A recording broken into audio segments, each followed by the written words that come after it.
चलो देखो, हम लोग का न्यू चैप्टर है आज, हम लोग का क्या, ह्यूमन रिप्रोडक्शन। ठीक, इससे पहले हम लोग क्या पढ़े थे लोग, sexual reproduction in flowering plant. ठीक, तो just like that sexual reproduction in flowering plant था, वैसे ही हमारा क्या है, हम लोग को ह्यूमन रिप्रोडक्शन पढ़ना है। ठीक है, तो ह्यूमन रिप्रोडक्शन में सबसे पहले क्या है, सेक्सुअल रिप्रोडक्शन। तो सेक्सुअल रिप्रोडक्शन का डेफिनेशन तो सबको पता होगा, क्या होता है सेक्सुअल रिप्रोडक्शन का मतलब, the process in which two parents get involved, get two gametes, like their own two gametes, so लिख देंगे लेकिन बोलने का two parents। एक ऐसा रिप्रोडक्शन जिसमें दो पेरेंट्स का यूज होता हो, दो गैमेट का यूज होता हो, वो ऐसे रिप्रोडक्शन को क्या बोलता है, सेक्सुअल रिप्रोडक्शन। ए सेक्सुअल क्या बोलता था, जिसमें एक सिंगल पेरेंट एक इंडिविजुअल को प्रोड्यूस कर देता था, जैसे कि हम लोग का बॉडिंग था, या हम लोग का फ्रेगमेंटेशन था, या फ्यूजन था। लेकिन सेक्सुअल रिप्रोडक्शन क्या बोलता है कि जिसमें दो गैमेट यूज हो और दोनों गैमेट दो इंडिविजुअल पेरेंट्स से हो, एक मेल से और एक फीमेल से, और तब उन दोनों के बीच का जो रिप्रोडक्शन होगा उसको क्या बोलता है, सेक्सुअल रिप्रोडक्शन। ठीक, यहाँ पे एक टर्म आया है क्या, यूरिनोजेनाइटल सिस्टम। क्या, यूरिनोजेनाइटल सिस्टम। ये बोलता है कि रिप्रोडक्टिव सिस्टम और यूरिनरी सिस्टम, इन दोनों को साथ में क्या बोलता है, यूरिनोजेनाइटल सिस्टम। ऐसा इसलिए बोला क्योंकि जो रिप्रोडक्टिव सिस्टम है या यूरिनरी सिस्टम है, मतलब जहाँ से हमारा यूरिन पास आउट होता है, या यूरिन बनाने का जो भी ऑर्गन्स है, या हमारा रिप्रोडक्टिव सिस्टम है जहाँ पे रिप्रोडक्शन से रिलेटेड जो भी वर्क होते हैं हमारे बॉडी में, ये दोनों एक साथ होते हैं, दोनों एक साथ होते हैं। दैट्स व्हाई इन दोनों को साथ में क्या बोलता है, यूरिनोजेनाइटल सिस्टम। नाउ अब हम लोग को नेक्स्ट टॉपिक क्या पढ़ना है, मेल रिप्रोडक्टिव सिस्टम के बारे में। क्या पढ़ना है, मेल रिप्रोडक्टिव सिस्टम। तो मेल रिप्रोडक्टिव सिस्टम में तीन चीज आता है, प्राइमरी सेक्स ऑर्गन, सेकेंडरी या एसेसरी सेक्स ऑर्गन और एक्सटर्नल जेनिटलिया। ठीक है, जो प्राइमरी सेक्स ऑर्गन है मेल का वो क्या है, testis, which is important, that's why it is called primary. Okay, secondary या एसेसरी में क्या है हमारा, इसमें एसेसरी डक्ट आता है और एसेसरी ग्लैंड आता है। डक्ट मींस व्हाट, एक रास्ता जाने आने का डक्ट, और ग्लैंड मींस व्हाट, ग्लैंड उसको बोलता है जहां पे कोई भी केमिकल हो गया, कोई भी लिक्विड हो गया, वो क्या हो, वहां पे बनता हो या स्टोर होता हो या सिक्रीट होता हो। ठीक, वो है ग्लैंड। तो एसेसरी डक्ट क्या क्या है मेल का, epididymis, vas deferens, Ridi testis और वासा इंफ्रेंसिया। ठीक, और एसेसरी ग्लैंड क्या है, सेमिनल वेसिकल, प्रोस्टेट या बल्बो यूरेथ्रल ग्लैंड या कॉपर्स ग्लैंड। ये तीनों क्या करता है हमारा, ये तीनों हमारा क्या करता है मेल में, ये डक्ट है, क्या है, ग्लैंड है एक तरह का। ये तीनों ग्लैंड क्या करता है, केमिकल रिलीज करता है जो कि हमारा सेक्सुअल रिप्रोडक्शन में हेल्प करता है मेल को। और ये जो दिख रहा है ये क्या है, टेस्टिस में से स्पर्म को बनाने में, ले जाने में हेल्प करता है, बाहर निकालने में। That's why it is called duct and that's why it is called gland. Understood. Now ये क्या, एक्सटर्नल जेनिटलिया क्या है, बाहरी आवरण में मेल का क्या आ जाता है, पेनिस और स्क्रोटम, ये बाहरी स्ट्रक्चर है। ये सब इंटरनली है, ये सब क्या होता है, इंटरनली बॉडी के अंदर ये होता है, बाहर से नहीं दिखता है, लेकिन बाहर से एक्सटर्नल जेनिटलिया में ये दोनों दिख जाता है, पेनिस और स्क्रोटम। तो ये क्या है हमारा मेल का रिप्रोडक्टिव सिस्टम है। अब इन सबको एक एक करके हम लोग को पढ़ना है कि टेस्टिस है तो टेस्टिस के अंदर क्या क्या पढ़ना है, ये सब डक्ट है तो किस रास्ते से डक्ट से क्या जाएगा, कैसे जाएगा, ये सब ग्लैंड है तो ये सब ग्लैंड क्या रिलीज करता है, कौन सा केमिकल रिलीज करता है और वो क्या हेल्प करता है रिप्रोडक्शन में, और एक्सटर्नल जेनिटलिया का क्या वर्क है। इन सबको एक एक करके पढ़ेंगे तो मेल रिप्रोडक्टिव सिस्टम खत्म हो जाएगा। ठीक, नाउ अभी जो टर्म बताए हम, यूरिनोजेनाइटल सिस्टम। ठीक, और ये इतना टर्म, इसको अगर पिक्चर में देखें तो यहां देखो, ये है हमारा, ये हमारा फीमेल का, ये हमारा मेल का यूरिनोजेनाइटल सिस्टम। ठीक, यहां हम क्या देख रहे हैं कि this is the structure of, यहां से क्या है, ये सब क्या है, coils of intestine which is called large intestine। ठीक, तो लार्ज इंटेस्टाइन से स्टूल पास आउट होता है इस एरिया से। ठीक है, अंडरस्टूड। उसके बगल वाले एरिया में ये क्या है हमारा, ये फीमेल रिप्रोडक्टिव सिस्टम, क्या है हमारा, फीमेल रिप्रोडक्टिव सिस्टम। और उसके बाद ये क्या है, ब्लैडर, व्हिच इज कॉल्ड, यहां से क्या पास आउट होगा, यूरिन। यहाँ से क्या पास आउट होगा, यूरिन। तो हम क्या देख रहे हैं, यूरिन का पास आउट क्या है। अब यूरिन पास आउट कर रहा है, यूरिनरी ब्लैडर भी होगा, यहाँ पे किडनी भी होगा, यूरेटर भी होगा ना। तो वो हो गया, वेजाइना हो गया, या और ये क्या है हमारा स्टूल पास आउट है। तो रिप्रोडक्टिव सिस्टम और यूरिनोजेनिटल सिस्टम, रिप्रोडक्टिव सिस्टम और यूरिन पास आउट करने का सारा स्ट्रक्चर सब कहाँ है, एक ही जगह मिल रहा है ना। That's why it is called urinogenital system. अब आओ मेल में, तो मेल में भी देख लो, यहाँ से क्या पास आउट होगा, यहाँ से स्टूल पास आउट होगा। मेल का ये क्या यूरिनरी ब्लैडर, यहाँ से क्या पास आउट होगा, यहाँ से हमारा यूरिन पास आउट होगा। स्पर्म बनेगा यहाँ पे टेस्टिस में, वो भी स्पर्म क्या होगा, इस भाग डिफरेंस के रास्ते से, ये भी हमारा पेनिस से ही पास आउट होगा। तो हम क्या देख रहे हैं कि यूरिन पास आउट करने का रास्ता हो, या हमारा यूरिन पास आउट हो रहा है, या हमारा स्पर्म पास आउट हो रहा है, या रिप्रोडक्टिव सिस्टम से रिलेटेड जो भी वर्क हो रहा है मेल में, तो वो भी क्या है, वो भी एक ही जगह हो रहा है। That's why it is called urinogenital system. मतलब कि यूरिन पास आउट करने का और जेनिटल एरिया, ठीक, जल्दी बैठो, यूरिन पास आउट करने का और जेनिटल एरिया किसको बोलता है, इस एरिया को क्या बोलता है, जेनिटल एरिया। इस एरिया को क्या बोलता है, जेनिटल एरिया। इस एरिया को क्या बोलता है, जेनिटल एरिया। अगर कोई भी बोले कहीं भी टर्म है कि जेनिटल एरिया से रिलेटेड किसी को कोई बीमारी है, या किसी को जेनिटल एरिया में प्रॉब्लम है, तो दैट्स व्हाई उसको इस एरिया में प्रॉब्लम है। मतलब जहां से यूरिन पास आउट है, या जहां से रिप्रोडक्टिव सिस्टम बन रहा है, उस एरिया में उसको क्या है, उस एरिया में प्रॉब्लम है। क्लियर हो गया। हाँ, कॉन्ट्राडिक्टरी इज व्हाट, कि अगर हम लोग मेल का बात करें, अगर हम लोग मेल का बात करें, तो यहाँ क्या है, मेल का अगर डाउन पोर्शन पे जेनिटल एरिया में अगर देखें तो 2 ओपनिंग होती है ओनली, ठीक है। कितना ओपनिंग, 2। एक ओपनिंग होता है जिससे हमारा स्टूल पास आउट होता है, विच इज नो। दूसरा ओपनिंग जो होता है वो हमारा किसके थ्रू होता है, पेनिस के through, which is called urethra, ठीक है। कॉन्ट्राडिक्टरी इज व्हाट, कि मेल के पेनिस से यूरिन तो पास आउट होता ही होता है, साथ में स्पर्म भी पास आउट इसी रास्ते से होता है, ठीक है। कॉन्ट्राडिक्टरी इज व्हाट, कि मेल का स्पर्म भी इसी रास्ते से पास होता है और यूरिन भी इसी रास्ते से पास आउट होता है। Now comes to the female reproductive system and female genital area.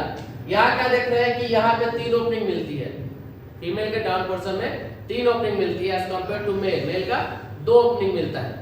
Female के 3 ओपनिंग में क्या, एक ओपनिंग हमारा simple stool pass out, which is in male also, ठीक। स्टूल पास आउट के बाद जो ओपनिंग रहती है, वो ओपनिंग किसकी होती है, वेजाइना की। वो ओपनिंग किसकी होती है, वेजाइना की। मतलब इस रास्ते से स्पर्म कहाँ जाता है, फीमेल के यूट्रस के होते हुए फैलोपियन ट्यूब में जाता है। तो क्या होता है, हमारा फर्टिलाइजेशन होता है और प्रेगनेंसी टेक प्लेस होती है। और ये रास्ता, तीसरा रास्ता किसका है, हमारा यूरिन पास आउट का, ठीक। तो अगर फीमेल में आगे से देखें तो सबसे पहले ओपनिंग किसका होगा, हमारा यूरिन पास आउट का, उसके बाद ओपनिंग होगा स्पर्म जाने का, उसके बाद ओपनिंग होगा जैसे स्टूल जाने का। तो 3 ओपनिंग है, सेंटर इज कॉल्ड स्पर्म। तो ये जो ओपनिंग है यूरिन का, वो बहुत छोटा होता है, वो बहुत छोटा होता है, just like urine pass out करने के लिए ओनली, ठीक। लेकिन ये जो वेजाइनल एरिया रहता है, ये थोड़ा सा चौड़ा रहता है। लेकिन कब चौड़ा होगा, at the time of copulation, जब मेल और फीमेल के बीच में कॉपुलेशन होगा या क्वार्टस होगा, दैट टाइम ये क्या होगा, अपना लेंथ इंक्रीज करेगा। वरना ये यहाँ पे क्लोज रहेगा, बंद रहता है। क्यों बंद रहता है, क्योंकि भाई बाहर बहुत सारा इन्फेक्शन है, वो अंदर ना चला जाए। अंदर अगर इन्फेक्शन हो गया तो इसको खराब कर देगा, इसको खराब करेगा तो फिर वो माँ नहीं बन पाएगी, ठीक। तो माँ नहीं बन पाएगी, तो it is very hard thing. तो इस वजह से ये क्लोज रहता है रास्ता, ठीक। इन्फेक्शन होने का चांस कब रहता है, कि जब ब्लीडिंग टाइम होता है फीमेल का, तो जब मेंस्ट्रुअल साइकिल चलता है तो ब्लीडिंग टाइम होता है, तो उस समय क्या होता है, फीमेल्स क्या करती हैं, पैड्स का यूज करती हैं या क्लॉथ का यूज करती हैं, सैनिटरी क्लॉथ या पैड्स का यूज करती है। उस समय अगर कोई गंदा कपड़ा लगा लिया वहां पे, या सही से उसको टाइम पे चेंज नहीं किया, तब उस समय क्या होता है कि ये रास्ता तो ओपन है ब्लड आने के लिए। उस टाइम क्या होता है कि जो यहाँ ब्लड जमा होता है निकल के, और सही टाइम पे वो चेंज नहीं हुआ, तो वो उसमें से इन्फेक्शन, फिर क्योंकि वो ब्लड जो होता है उसमें इन्फेक्शन होता है, वो फिर वापस से ऊपर जाएगा, फिर इसको खराब करेगा। तो आजकल देख लो, जितना पीसीओडी हो गया, गर्ल्स को बहुत सारी बीमारी हो रही है, पहले नहीं होता था, वो सब सैनिटरी पैड्स की वजह से हो रहा है। तो जितना हम लोग सैनिटरी पैड्स गर्ल्स यूज करती हैं, चाहे विस्पर हो गया, स्टेप फ्री हो गया, जो भी हो गया कंपनी का, वो सबके अंदर केमिकल्स है, ठीक। अब गर्ल्स कब से यूज कर रही हैं, 12-13 साल की उम्र से। हर महीने लगना है, तो सोचो कितना पैड लगता होगा। हर महीने लगना है, हर महीने कम से कम 5-6-7 पैड लग जाता है जनरली। तो हर महीने 5-6-7 पैड और 12 साल के एज से चालू है, और वो हर पैड्स में केमिकल है। तो एक दिन का तो बात है नहीं। अब मान लो यहाँ कोई पैड्स लगाया है, तो यहाँ पे आके ब्लड एक्यूमुलेट हो रहा है, बट यहाँ पे जो केमिकल्स है उस पैड्स में, वो क्या होता है, धीरे धीरे ऊपर की तरफ जाता रहता है, मतलब इस एरिया में जाते रहता है यहाँ से, क्योंकि ओपनिंग हो जाता है। और रेगुलर यूज करने पे इसको जाके इन्फेक्ट करता है, और फीमेल को आजकल जो भी बीमारियां हो रही है, पीसीओडी या पीसीओएस या जो भी सिस्ट बन रहा है, वो इस सब कारण से बन जाता है। पहले क्या होता था, पहले ये चीज नहीं होता था, क्योंकि फीमेल क्या करती थी, क्लॉथ लगाती थी, कपड़ा लगाती थी। लेकिन आजकल कपड़ा लोग उतना यूज नहीं कर रहा है। तो अगर इस चीज से बचना है तो पैड्स का यूज कम करिए लोग, साफ सुथरा कपड़ा का यूज करना है। या बहुत सारा पीरियड्स पैंटी मिलता है जिसमें बिना कोई केमिकल का रहता है, केमिकल्स फ्री, वो यूज कर सकते हो। तो अगर आप लोग भी इन फ्यूचर डॉक्टर बनोगे तो ऐसा कोई क्राइटेरिया है तो यही बताना। वैसे तो आजकल बहुत सारा काम चल रहा है, लेकिन अभी भी लोग पैड्स ज़्यादा यूज कर रहे हैं। तो पैड से अवॉइड करने के लिए या तो क्लॉथ लगाया जाए, या तो हमारा पीरियड्स पैंटी यूज करो जिसमें कि केमिकल फ्री होता है। उसको वॉश आउट कर सकते हो आराम से, 1 साल 2 साल तक चल सकता है, एब्जॉर्ब भी करता है वो। लेकिन हाँ, रेगुलर आपको उसको हटाना पड़ेगा। अब ना अब यहाँ पर क्या है कि यहाँ पर हम क्या देखें कि why it is called urinogenital system, समझ में आ गया? क्योंकि जो भी जेनिटल एरिया है, जो भी रिप्रोडक्टिव एरिया है, वो यूरिन, और जो भी यूरिन पास आउट एरिया है, वो हमारा एक जगह है। That is why it is called urinogenital area. Female में 3 ओपनिंग रहता है। फर्स्ट ओपनिंग यूरिन का, सेकेंड ओपनिंग हमारा वेजाइना का, विच इज जहाँ से स्पर्म जाएगा या मेंस्ट्रुअल साइकिल से ब्लीडिंग बाहर होगा। थर्ड हमारा जो भी स्टूल पास आउट का। मेल में जो होता है सिर्फ 2 ही ओपनिंग मिलता है, स्पर्म और हमारा ये यूरिन सेम रास्ते से पास आउट होगा। कॉन्ट्राडिक्टरी इज व्हाट, जब यूरिन पास आउट होगा तो स्पर्म पास आउट नहीं हो सकता, जब स्पर्म पास आउट होगा तो यूरिन पास आउट नहीं हो सकता, क्योंकि रास्ता एक ही है, 2 चीज को पास करना है। तो भाई रास्ता एक है, 2 चीज पास करना है, तो पारा पारी पास आउट होगा। ठीक, तो और दूसरा रास्ता हमारा ये, समझ में आ गया ना? अब यहाँ क्या है, अब यहाँ देखो, अब क्या है हमारा इवेंट्स इन सेक्सुअल रिप्रोडक्शन, क्या है? अब यहाँ पे देखो, तुम लोग पढ़े थे लोग events of sexual reproduction in flowering plant, पढ़े थे लोग। फ्लावरिंग प्लांट में 3 इवेंट था, प्री फर्टिलाइजेशन, फर्टिलाइजेशन और पोस्ट फर्टिलाइजेशन। वो वही 3 चीज यहाँ भी है, बस क्या है, नाम चेंजिंग है और कुछ बढ़ा दिया है। 6 गो है, लेकिन बता देंगे 6 में तुम अगर देखो सही से, तो ये दोनों हमारा प्री में आ जाता है। This is called fertilisation, this is called post fertilisation. ठीक, अगर देखा जाए तो। लेकिन तीनों, क्योंकि इंसानों में क्या है, इंसानों में बनने का तरीका अलग अलग है, इस वजह से इसका नाम है। तो देखो यहाँ पे पहला क्या होता है, हमारा कोई भी इवेंट होता है तो गैमेटोजेनेसिस। भाई कोई भी सेक्सुअल रिप्रोडक्शन ये होगा या कोई भी रिप्रोडक्शन होगा तो गैमेट बनेगा, मेल का और फीमेल का। तो फॉर्मेशन ऑफ गैमेट मेल का हो या फीमेल का हो, तो ह्यूमन रिप्रोडक्शन में मेल गैमेट के बनने को क्या बोलता है, स्पर्मेटोजेनेसिस। फीमेल को क्या बोलता है, ओजेनेसिस। तो spermatogenesis formation of sperm in male, oogenesis formation of ovum in या egg in female, and gametogenesis means what, formation of gamete which is called male gamete and female gamete is called gametogenesis. क्या हुआ? Animal में, हां animal का ही बात है, ये human का बात कर रहा हूं, ह्यूमन रिप्रोडक्शन इंसानों में। इंसानों में होमो सेपियंस सेपियंस, इंसानों का बात कर रहे हैं। अभी ये जो स्ट्रक्चर पढ़े इंसान का ना है, इंसान के बारे में पढ़ रहे हैं।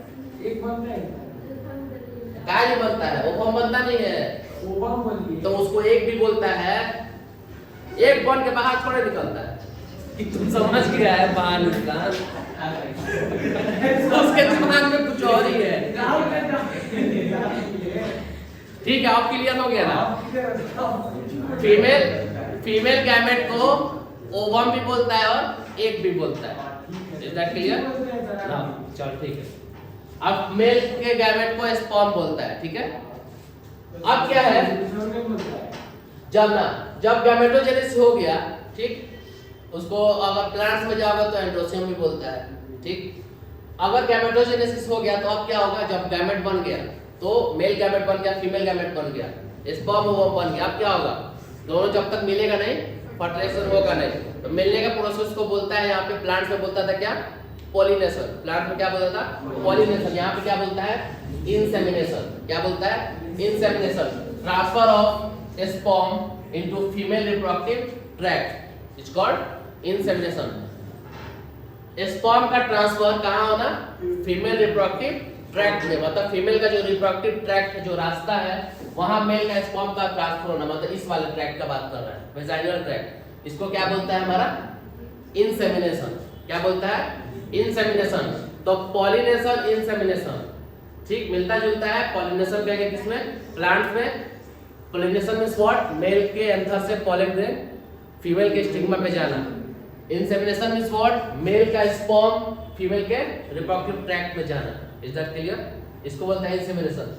जब गैमेट बन गया, गैमेट एक दूसरे के पास चला गया तो क्या होगा, मिलेगा, तो उसको क्या बोलता है, फर्टिलाइजेशन, ठीक।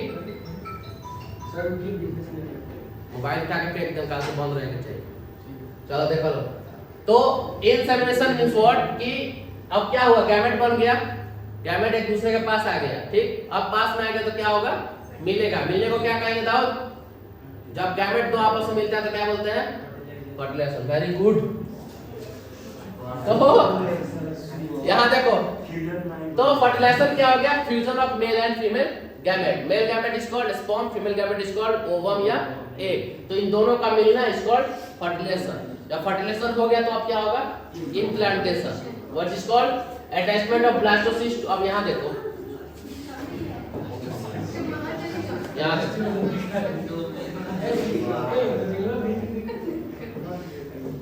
अब यहाँ देखो, मेल का स्पर्म और फीमेल का ओवम, ठीक। मेल का स्पर्म फीमेल का ओवम आपस में मिलेगा तो क्या बनेगा, जाइगोट। जाइगोट, जाइगोट बना दिया। ये हाफ सेल है, ये हाफ सेल है, दोनों मिलके कंप्लीट सेल जाइगोट बना है, ठीक ना। अब एक सेल किस में डिवाइड होगा, 4 में, 4 से फिर 8 में, 8 से फिर 16 में, ठीक। ये क्या होगा, ये डिवाइड होते जाएगा, ये डिवाइड होते जाएगा। तो एक जाइगोट जो है वो 1 से 2, 2 से 3, 1 से 2 या 2 से 4, 4 से 8, 8 से 16, ठीक, इवन में होता है 16 से 32। तो ऐसे जब डिवाइड करते जाता है तो एक स्टेज आता है जिसको बोलता है मोरुला स्टेज, जिसको बोलता है मोरुला स्टेज। उस स्टेज में क्या होता है, बहुत सारा सेल डिवाइड होके बन जाता है,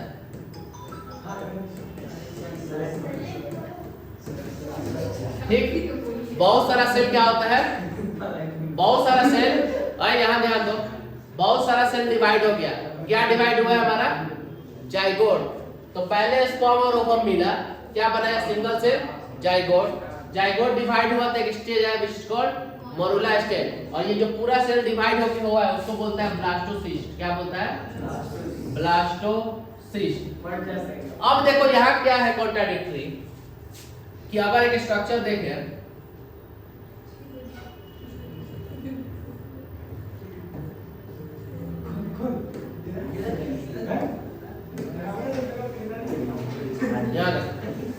अगर एक स्ट्रक्चर देखें तो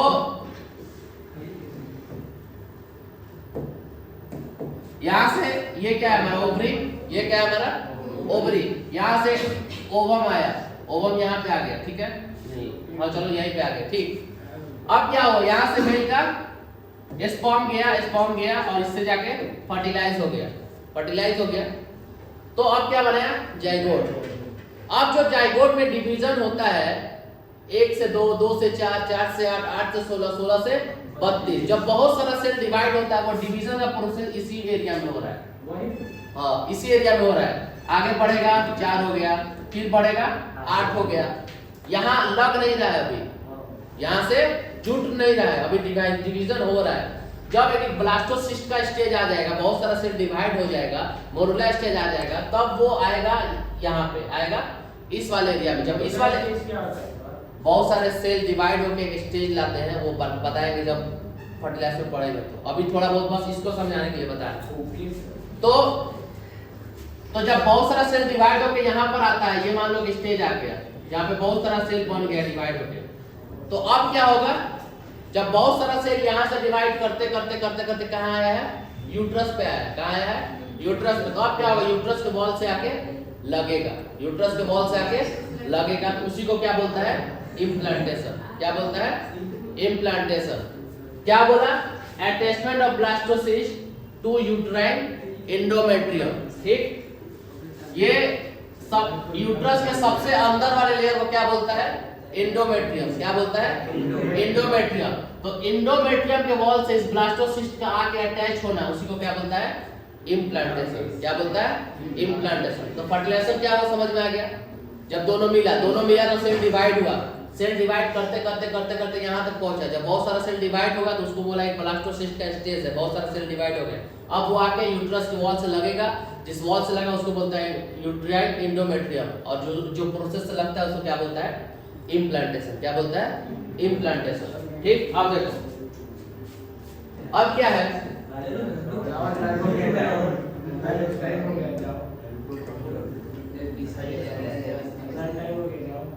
अब क्या है, यहाँ देखो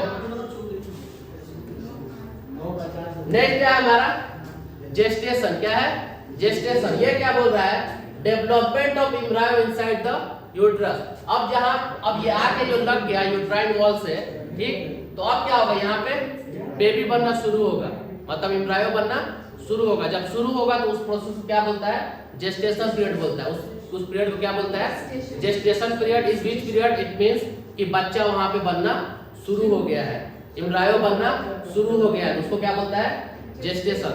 कभी भी तुम लोग घर में तो सबके लोग कोई ना कोई प्रेग्नेंट होता है, तो देखना वहां पे किसी किसी में रिपोर्ट में पढ़ोगे लिखा रहता है जेस्टेशन पीरियड।